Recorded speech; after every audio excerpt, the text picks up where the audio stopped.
Wow, we live two very different lives, don't we, past Alan? So you're taking an antigen test, and it's a novel thing for you, but fucking no, it's not weird for me at all. In fact, I haven't even taken one in quite a while, not since I was back in Ireland for Christmas, I think, because coronavirus, and I haven't really stopped to pause or think about it, but it's not really much of a problem anymore because most people are just vaccinated. Most people have had their vaccination or they've been infected with COVID. Like, yeah, it's going around. People are still getting sick. But newer variants and vaccination programs have meant that it's not really a big deal anymore. Cumulatively, in the Netherlands here, about 22,000 people have died of coronavirus so far. However, nowadays, about 3 people a day are dying from it, which, compared to other things, it's not really a big deal anymore. And so it's kind of over.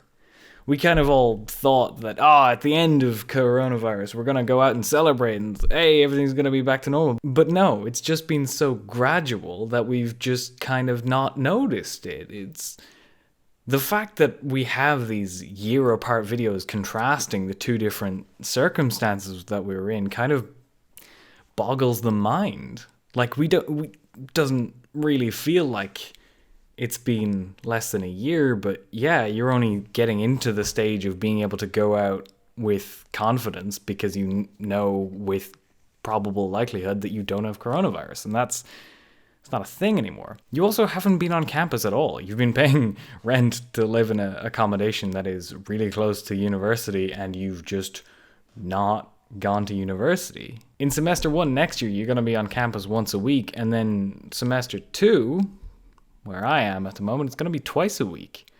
Sometimes even more. And even with that, the university is not even telling people to do an antigen test anymore. It's just become normal. I was invited on a booze cruise last night, which I obviously didn't go to because I know, but I did hear from people after the fact that event was a highly crowded boat, obviously, with over 100 people crammed onto one barge that I'm honestly pretty impressed that it didn't sink. But the point is that events are back, and it's not been this large shackle lifted. It's not an instantaneous, way, we're back to normal. It's slow things of being able to go out and do a little bit more, and needing to prove that you've been vaccinated to go places, or needing to take an antigen test or whatever. But then slowly over time, it's kind of not being required. You can just go places because the pandemic isn't as much of a big deal. I think a couple things play into the fact that we haven't really had a celebratory end. First of all, this is particular to me, I'm an introvert and I spend most of my time indoors. So, quite similar to you, only now I have some mandatory things. But those mandatory things that meant that I had to leave my apartment have very slowly filled their way in.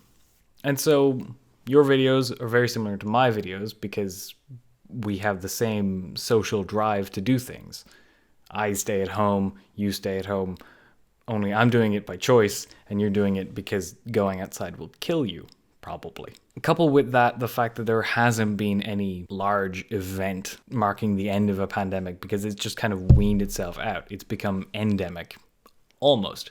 It's almost become endemic. And then, along with that, is that we haven't really had any chance to take a breath and say, hey, things are good now, things are back to normal, because as the pandemic kind of subsided, other bad things came to the forefront. The war in Ukraine being the one that springs to mind most, because that is a horrific situation that images keep coming from, and it's horrible. That makes us feel like we're on the edge of World War III, not something that gives us hope. That, along with the general state of things around the world, beyond the horrific, loud threat of nuclear annihilation coming from Vladimir Putin, it seems like the world is in kind of a slump I'm not going to say depression because that has an actual implication when it comes to finance, but it's like everyone's mood is down because of things beyond the pandemic. So once that stops being a major problem, the other shit parts of existence start taking over. Now, in other countries, it's not so much like this, but the pandemic is also still having a large impact. For example, Ireland.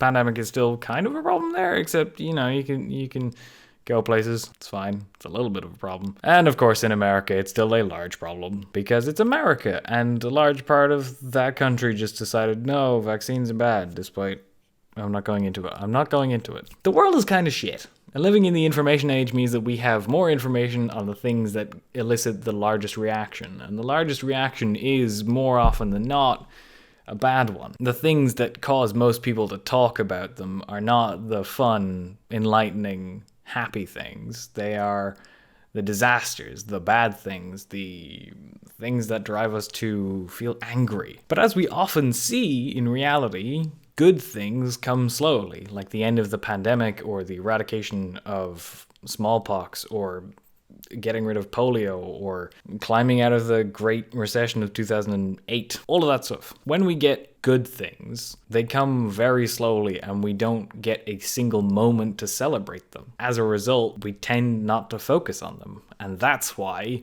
again, in the information age, we're bombarded with pieces of information that make us feel sad, but we don't really get information that makes us feel happy because the good information is not shareable. It's just kind of there. And that's a depressing realization, but I suppose you could take an optimist's view from it. Either way, fuck. I think that sums it up. Past Ellen, I'll see you tomorrow.